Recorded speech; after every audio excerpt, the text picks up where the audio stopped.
എന്തു പറ്റി? ഓ, നിങ്ങളായിരുന്നോ? അവളുടെ ഏതോ റിലേറ്റീവ്സ് വന്നിട്ടുണ്ടെന്ന് എന്നോട് പറഞ്ഞിരുന്നു. ചിലപ്പോ അതുകൊണ്ടാവും കോൾ എടുക്കാത്ത. ഓ ശരി, വെക്കുവാണേ. ശരി. ദേ, മേലിൽ ഇനി ആ അഹങ്കാരിയെ വിളിക്കാൻ എന്നോട് പറഞ്ഞേക്കരുത്. അയ്യോ, ചിരിക്കാൻ വേണ്ടിയല്ല ഞാൻ പറഞ്ഞത്. നിങ്ങൾ രണ്ടുപേരും ഒരുപോലെയാ. അവളും ഞാനും ഒരുപോലെയാണെന്നോ? ഇത് ഏട്ടനാണെന്നോ ഞാൻ നോക്കില്ല കേട്ടോ. എടാ, നീ എന്തുകൊണ്ടാ സ്ത്രീവിരോധിയായത്?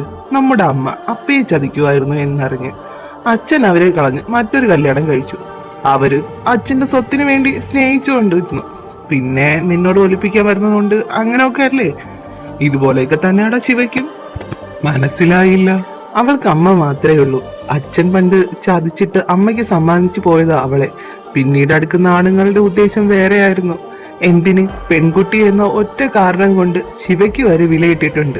അതുകൊണ്ടൊക്കെ തന്നെയാ അവൾക്കും ഇഷ്ടമല്ലാത്ത. അവളും ഇങ്ങനെയൊക്കെ തന്നെയാടാ.